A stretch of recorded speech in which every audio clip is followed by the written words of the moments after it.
팔레스타인 농부들의 골칫거리 가운데 하나는 가라지를 밭에서 제거하는 것입니다. 제가 그림을 하나 준비했는데 한번 보실까요?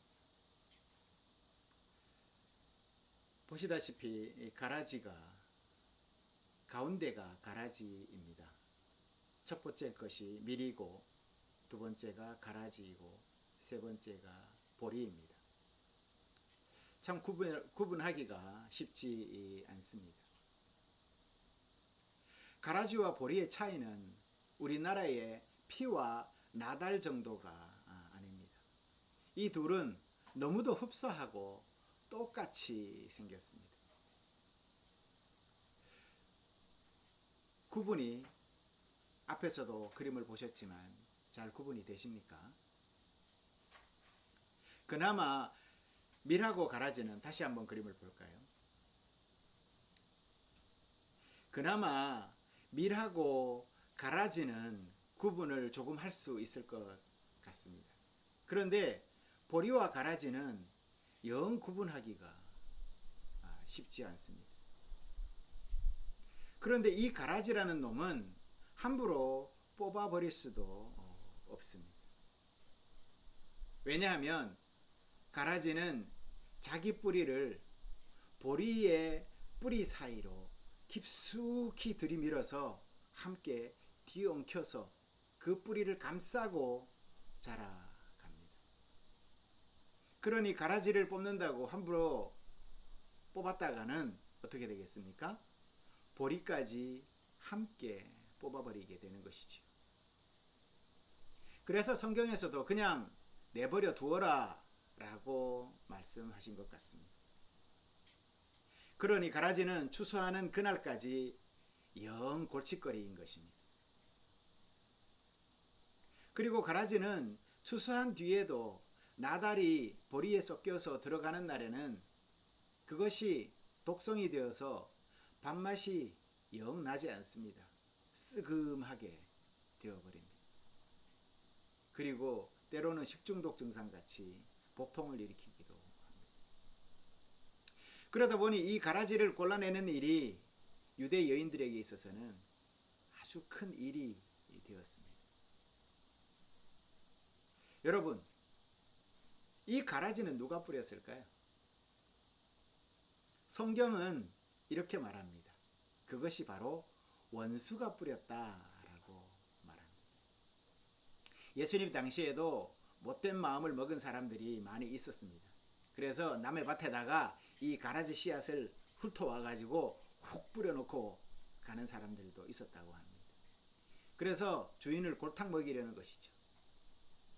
예수님 당시 로마법에 보면 남의 밭에다가 이 가라지 씨앗을 뿌리면 징역형을 선고받았다고 합니다.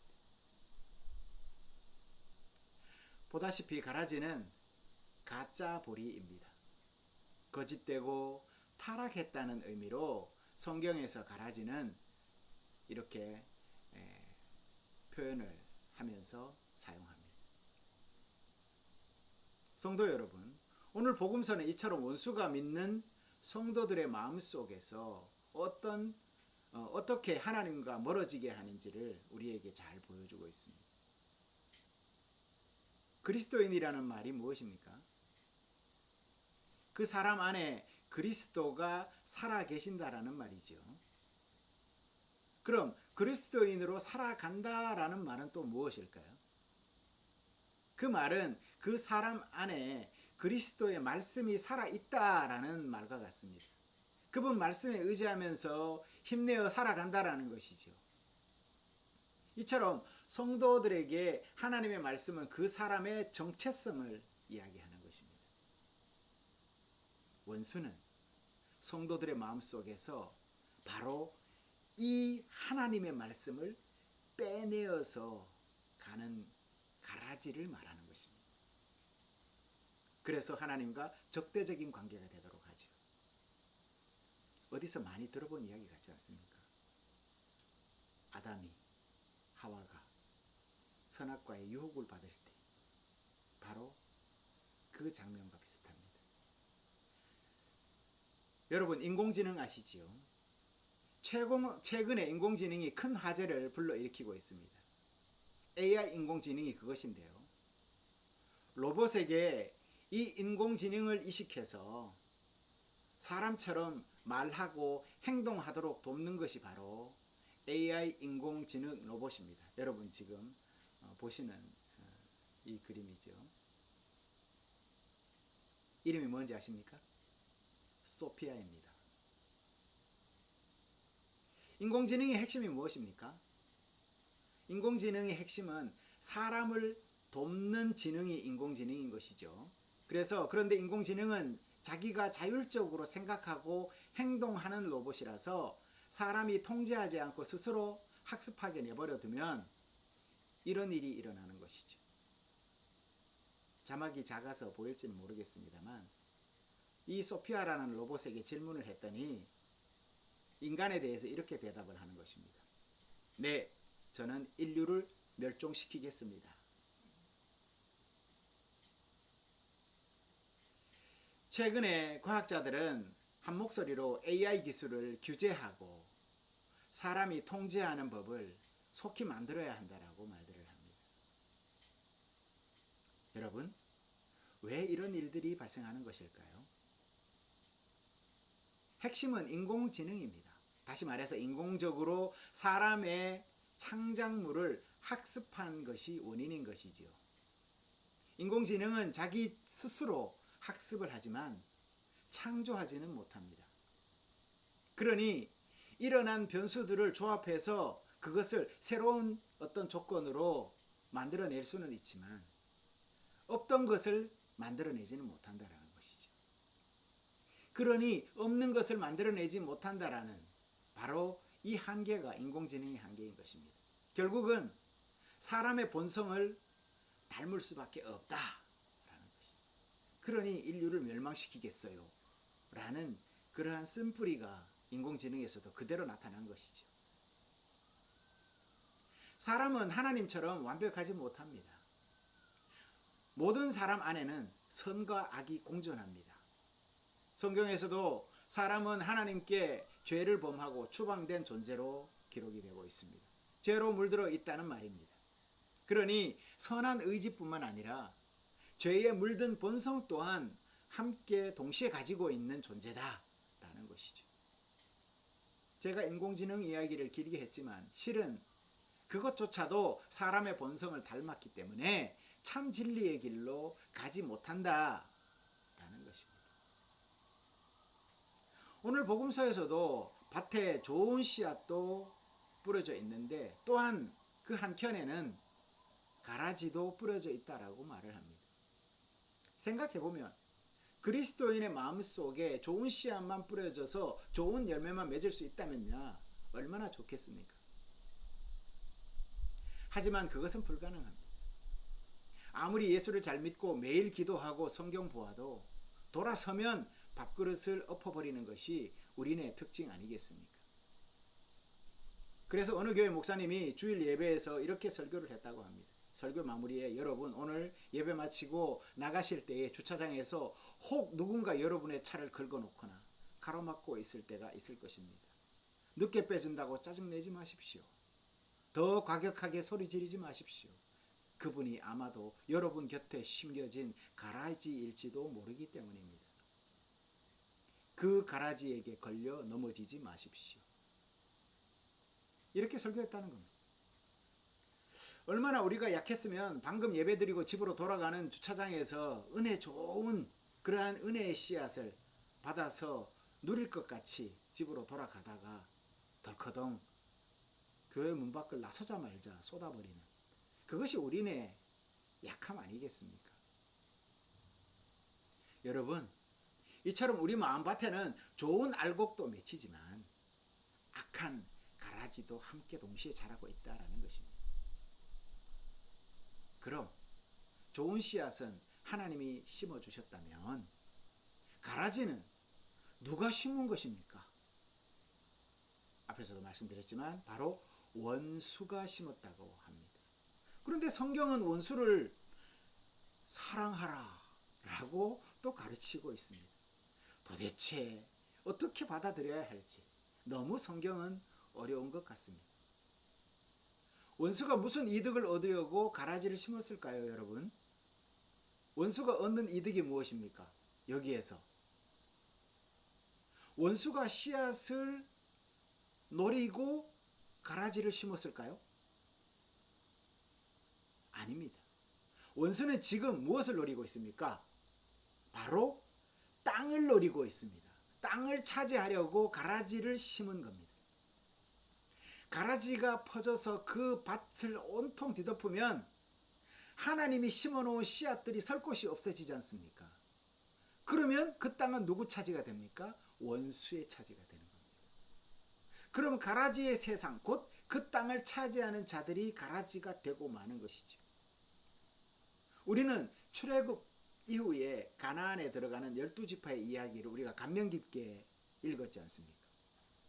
각 지파들이요, 이제 자기가 차지할 땅을 향해서 담대하게 나아가서 그 땅들을 하나하나 차지합니다. 정말 그 말씀을 읽을 때마다 가슴이 뜨거워지고 정말 든든해지는 그런 마음이 듭니다. 그곳에는 사실 이방신들을 섬기는 이들이 자기 땅인 양 차지하고 살아가는 곳이지요. 그곳에는 세상에서 가장 악한 곳이라는 소돔과 고모라도 그곳에 있었어요. 하지만 하나님은 그곳을 옥토로 만드셨습니다. 누구를 통해서 그렇게 했습니까? 바로 이스라엘 12지파를 통해서 하신 것입니다. 좋은 씨앗들인 12지파를 그 땅에 심으셨다라는 것이죠. 그것이 좋아서 살만해서 그곳에 하나님이 심으셨을까요? 인간적으로 생각해 보면 땅으로 따지면야 그것보다 훨씬 좋은 곳이 어디예요? 방금 전에 우리가 출애굽해서 도망 나온 이집트 땅이 그 나일 강가가 얼마나 기름지고 좋은 땅입니까? 사실 그들이 탈출한 애굽 땅은 지금 목숨 걸고 차지하려는, 그들이 들어가려는 가나안 땅보다가 기름지기로 치면, 농사 짓기로 치면 1000배는 더 좋을 겁니다. 그런데 지금 가려는 땅은 어디입니까? 물도 하나도 없습니다. 나무 한 그루도 제대로 서 있지 않습니다. 싹은커녕 곧 말라버릴 것 같은 사막과 같은 땅입니다. 하나님은 당신 백성들을 그곳에다가 좋은 씨앗이라며 그곳에다가 심으셨습니다. 그곳에서 자라게 하셨습니다. 그러니 하나님의 계획은 신묘하고 우리 생각을 뛰어넘는다는 사실을 우리는 다시 한번 깨닫게 됩니다. 하지만 우리는 여전히 내 생각에 기름진 곳을 차지하려고 애쓰고 있지는 않습니까? 내 생각에 가나안 땅을 찾고 있지는 않습니까? 나의 가나안, 물질이 풍부하고 정말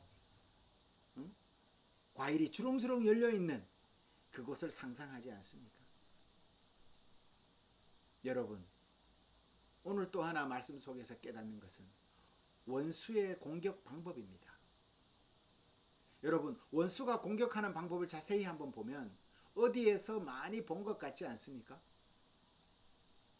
원수는 분신술을 쓰는 것 같습니다. 마치 요술사들이, 마술사들이 분신술을 써서 여러 명의 이렇게 자기를 만들어서 이렇게 슉슉슉슉 왔다 갔다 하지 않습니까? 제가 만화를 너무 많이 봐서 어릴 적에 혼났던 기억도 있는데 그래서 이런 예화를 드는 것 같습니다. 원수는 하나님의 방법을 그대로 모방하는 습성을 가지고 있습니다. 하나님이 지금 좋은 씨앗을 이 땅에 심습니다. 원수가 어떻게 합니까? 똑같이 가라지를 또 똑같이 심습니다. 모방합니다. 방법이 똑같습니다. 하지만 다른 점이라면 딱 한 가지입니다. 하나님은 좋은 씨앗을 심었고 원수는 가라지라는 헛된 것을 심었다라는 것이죠. 그런데 겉보기에는 비슷합니다. 우리 주위에서 기독교 간판을 걸고 똑같은 교인인 것처럼 예배도 드리고요, 전도도 하는 그런 이단 집단들이 얼마나 많은지 아십니까? 여러분, 얼핏 보면 건강한 교회와 다르지 않습니다. 어쩌면 우리보다 더 열심인 것 같습니다. 저번에 아내와 함께 지하철역을 지나오는 길에 어떤 한 무리들이 같은 유니폼을 입고 띠를 두른 채 길거리에서 쓰레기를 줍는 모습을 봤습니다. 이야, 참 좋은 일을 하는구나. 그래, 그리스도인들이 저래야지 라면서 가까이 가봤더니 가슴띠에 이단 교단의 이름이 신모시기 이렇게 적혀 있는 겁니다. 여러분, 이단은 가라지입니다. 그들이 믿는 교주는 거짓 그리스도입니다. 오늘 복음서의 좋은 씨앗은 무엇을 말하는 것입니까? 바로 여러분들을 좋은 씨앗이라고 가르치는 것입니다. 좋은 씨앗은 하나님의 말씀을 신뢰하고 그 말씀으로 거듭난 여러분과 같은 분들이 좋은 씨앗이라는 것입니다. 그럼 밭은 무엇입니까? 밭은 이 세상을 가리키는 것입니다. 그러니 하나님이 좋은 씨앗인 여러분을 이 세상에 어떻게 심어두셨다라는 것입니다. 우리가 앞서서 묵상했던 씨 뿌리는 농부의 비유를 기억하실 겁니다. 농부가 씨를 뿌리되 어떻게 뿌렸나요? 온 손을 팔을 멀리서 확 휘저으면서 반원을 그리면서 그렇게 씨를 멀리 퍼뜨리려고 애쓰는 모습을 우리가 묵상했지 않습니까? 이후에 예수님과 일행이 집에서 나와서 바닷가에 가서 뱃머리에 앉으셔서 거기에 모여있는 무리들과 멀리 거리를 띄우시고 그곳에서 뭘 했습니까? 복음을 멀리 온 세상에 퍼뜨리려 하지 않으셨습니까? 이처럼 하나님은 이 세상 속에 참된 성도들이 좋은 씨앗들이 멀리 퍼지기를 원하십니다. 그러니 동시에 원수도 따라다니면서 어떻게 할까요? 똑같은 전법을 쓰겠지요. 그리스도인들 사이에 똑같이 가라지를 뿌립니다. 사랑하는 산상교회 성도 여러분, 영성의 샘 구독자 여러분, 그리고 그리스도인 된 모든 세상 성도 여러분, 가짜를 심는 원수를 조심하십시오. 원수는 뿌리를 뽑아내지 못합니다. 원수는 우리의 뿌리도 뽑지 못합니다. 그래서 다른 방법을 사용합니다. 그 좋은 씨앗 사이에 가짜 그리스도인들을 심어서 그 뿌리를 원래 좋은 씨앗의 뿌리와 엉키게 만들어 놓습니다. 그래서 자기도 뽑혀지고 좋은 씨앗도 뽑혀지게 만드는 전략을 사용합니다. 그들이 말하는 추수꾼의 역할이 바로 좋은 씨앗의 뿌리를 완전히 뽑아내어서 말라버리게 하는 것입니다. 갈라디아서 1장 6절에서 9절에 보면 원수는 가짜 복음을 믿는 가짜 그리스도인을 신실한 그리스도인들 사이에, 자막을 잠깐 보시겠습니다. 갈라디아서 1장 6절에서 9절에 보면 사탄은 가짜 복음을 믿는 가짜 그리스도인들을 신실한 그리스도인 사이에 심습니다. 로마서 10장 1절에서 3절에 보면 가짜 의를 또 부추긴다라고 합니다. 원수는 또한 가짜 교회를 세워서 그 세력을 확대한다라고 합니다. 데살로니가 후서 2장 1절에서 12절에는 가짜 그리스도까지 끝내 만들어낸다 라고 합니다.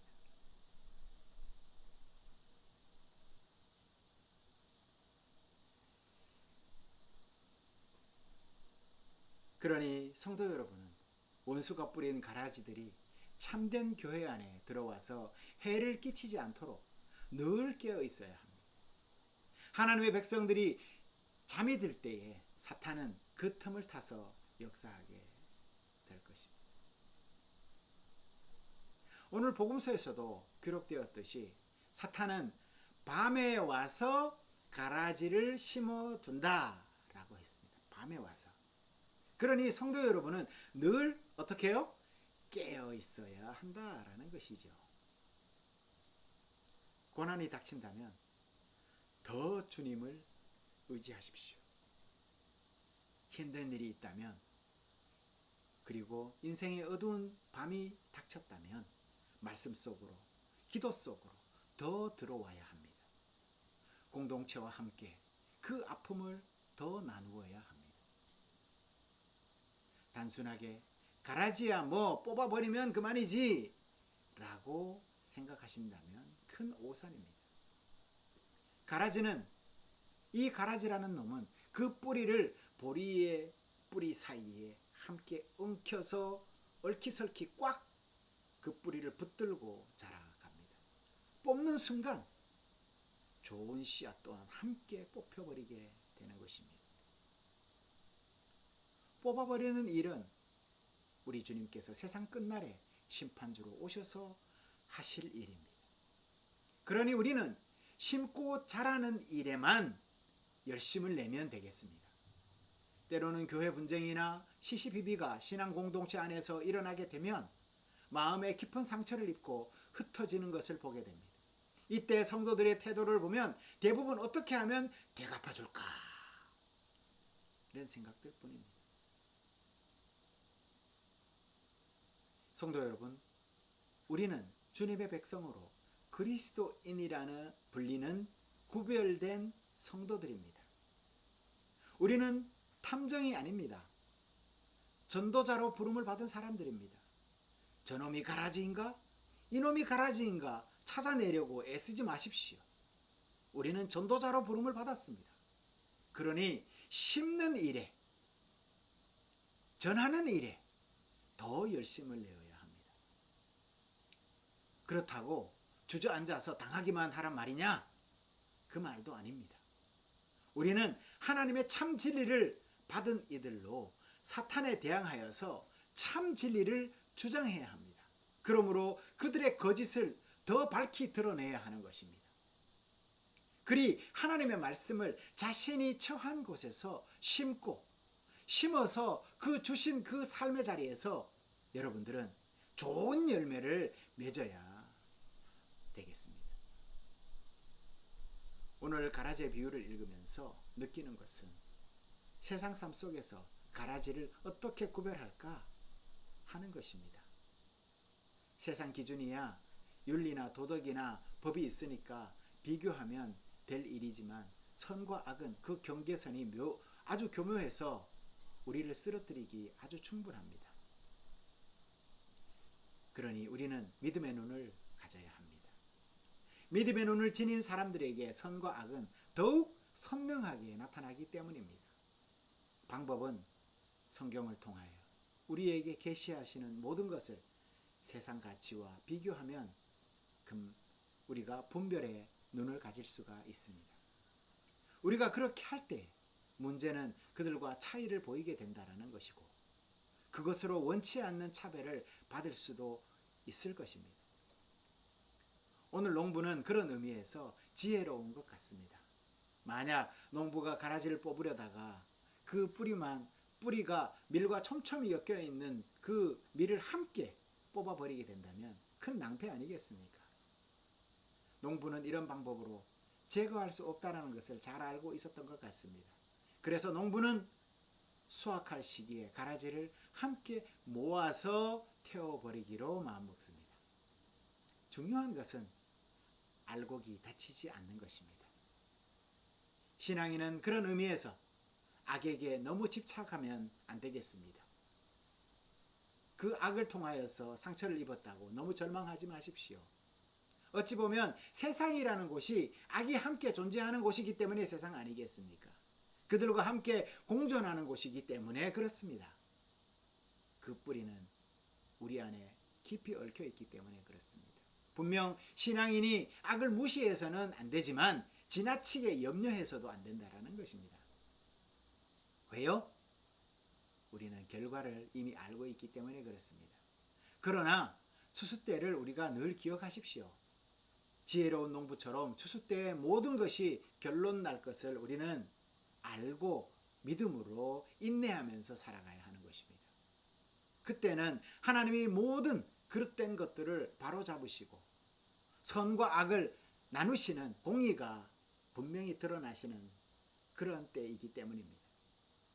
그러니 신앙인이 세상 살아가면서 하나님의 정의가 선명하지 않다라고 그러한 믿음 없는 눈이 생길 때라도 실망하지 마십시오.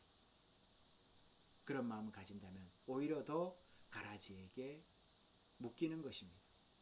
성도 여러분, 한 주간 세상에 나아가서 살아가실 때 선과 악에 대해서 우리가 묵상하시면서 또 그리 주님 더욱 의지하는 그러한 성도들이 다 되시기를 바랍니다. 좀 더 깊이 하나님 말씀을 묵상하면서 내게 악을 허용하는 그리고 약한 고리가 있다면 그것이 무엇인지 돌아보는 한 주간이 되었으면 합니다. 우리를 둘러싼 세상은 여전히 불안한 소리를 지르면서 살기 힘든 곳이라고 외치고 있습니다. 이런 소리를 자주 듣는 그러한 시기라면 분명 실망에 빠질 수 있을 것입니다. 또한 관계 안에서 원치 않는 악한 경험을 할 수도 있고 악의적인 공격의 대상이 되기도 할 것입니다. 그러니 신앙인은 항상 주님의 선하심만을 믿고 하나님의 정의가 자기 삶 속에서 드러날 수 있도록 애쓰는 분들이 되어야 하겠습니다. 그리 하나님의 정의가 드러날 추수때를 기억하며 흔들림 없이 믿음으로 살아가시기를 당부드립니다. 그렇게 한다면 분명 하나님은 당신의 정의로움을 여러분의 삶의 자리에 분명히 드러내실 것입니다. 그리 한 주간 승리하시는 우리 성도들이 다 되시기를 간절히 축원합니다. 기도하시겠습니다.